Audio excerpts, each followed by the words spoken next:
channel. As many of you know, my name is Megs, Spooky, or Megan. And this is Spooky History with Megs. If you are new here and haven't subscribed yet, please hit that subscribe button, okay? And ring the bell for notifications should I ever upload a video.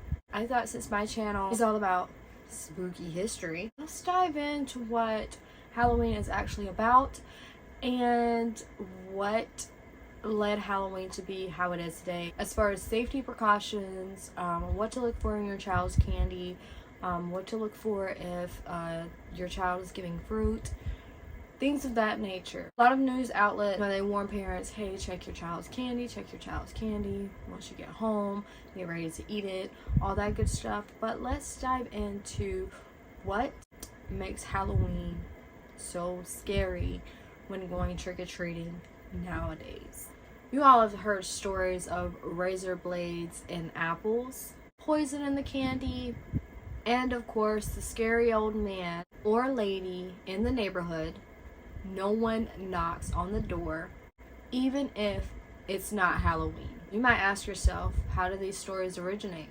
Is there some truth behind these stories? Or are there some tall tales, or just folklore? Let's gather around the campfire, or take a haunted hayride through the spooky history of Halloween. So to give you guys a little more context, let's start with the origins of Halloween, shall we? It started as a Celtic celebration of the end of summer and the last crop of the summer seasons to yield a way for fall and winter crops. Over 2,000 years ago, the festival of Samhain was created. It was the Celts who lived in Ireland, the UK, and France that began the tradition to celebrate what they deemed the new year, starting on November 1st. This celebration was to ward off evil spirits, as there were little food crops during the harsh winter months due to the frigid temperatures of the winter season. With winter bringing such dark times and death to the region, the Celts felt that to ward off the ghosts of deaths from the past, they needed to protect their boundaries. They believed that October 31st was the day that the dead could roam freely on Earth and could cause trouble with the winter crops on that day.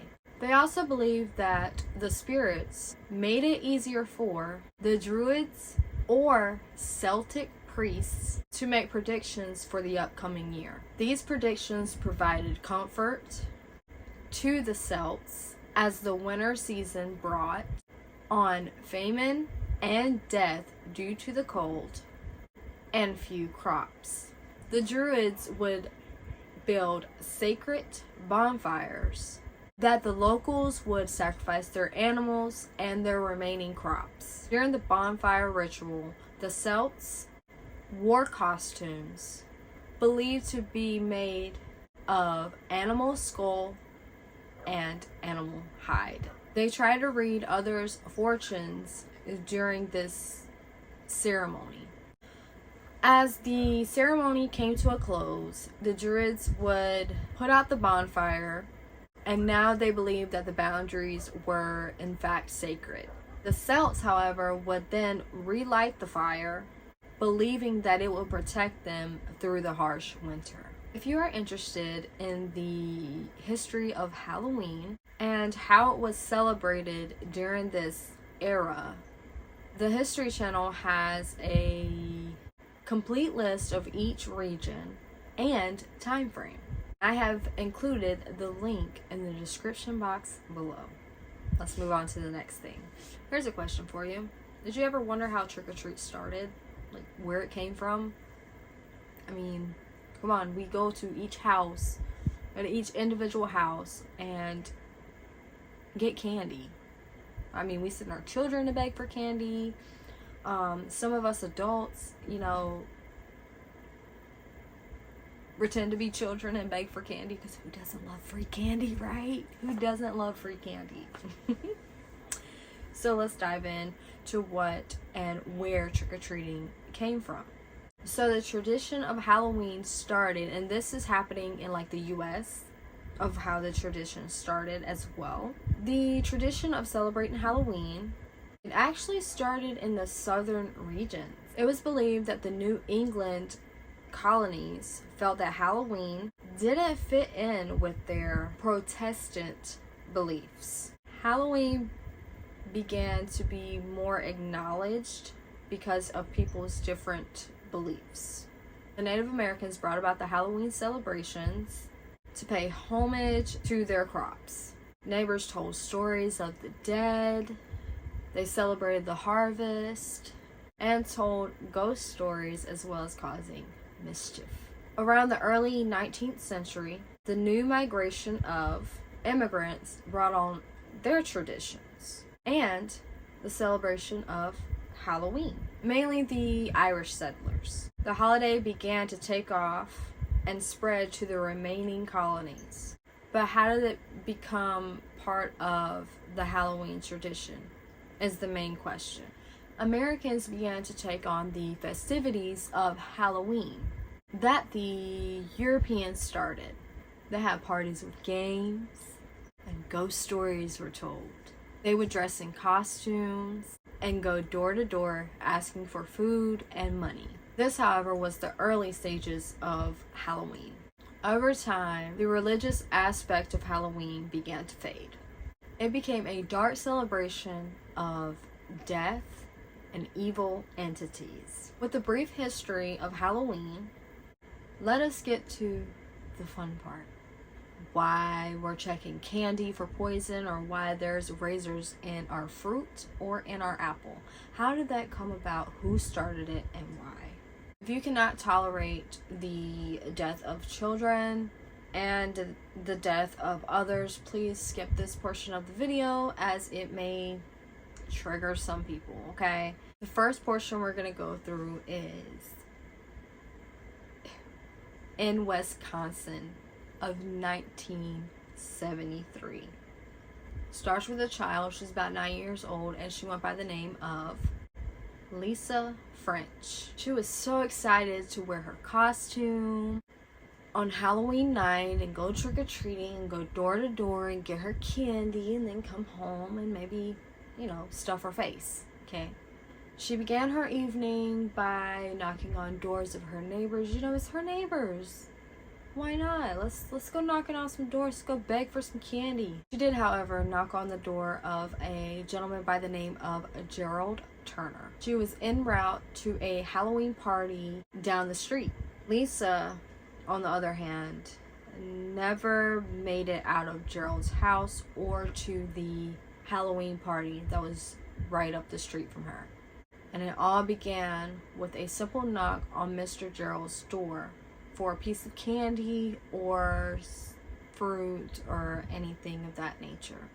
Instead of getting a treat, she was met with a ghoulish nightmare. Gerald lured young Lisa inside his home. He brutally attacked her and essayed her. She went into circulatory shock from the assault. If that wasn't nightmarish enough, he began to strangle her with his bare hands around her tiny throat. Upon her demise, he placed her lifeless body into a garbage bag and discarded it at a farmhouse in Taycheedah. It took 4 days of searching for her. There were thousands of volunteers searching for her when they came across a bag containing her body and costume on his property. It took 9 long months of questioning Gerald before they could charge him with assault and murder of precious little Lisa and French. He served 17 years and 8 months for his crime. He was placed in Wupan Correctional Institute. He was then paroled in 1992 for good behavior. He has violated his parole twice after his release. Once in 1992 and in 2003 for explicit photos of minors found in his room at the halfway house where he resided after his imprisonment.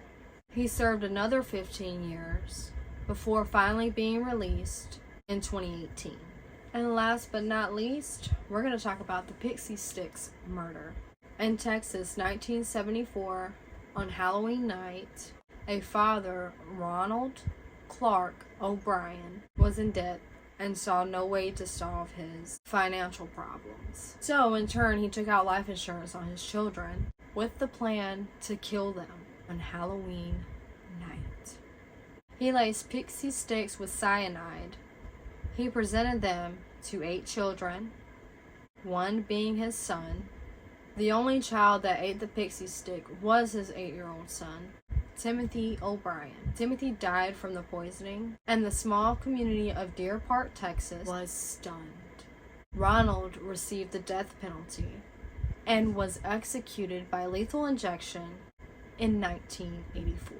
I hope you enjoyed the brief history of Halloween and what it's about, and got a little glimpse of the murders that may have shaped the way we celebrate Halloween today. Sleep with the lights on this Halloween, and please subscribe and share this video. You guys be safe out there this Halloween. Until next time, my name is Spooky History with Megs, Spooky, Megan, whatever you want to call me. Just don't call me a bitch. Have a good day. Talk to you later. Bye.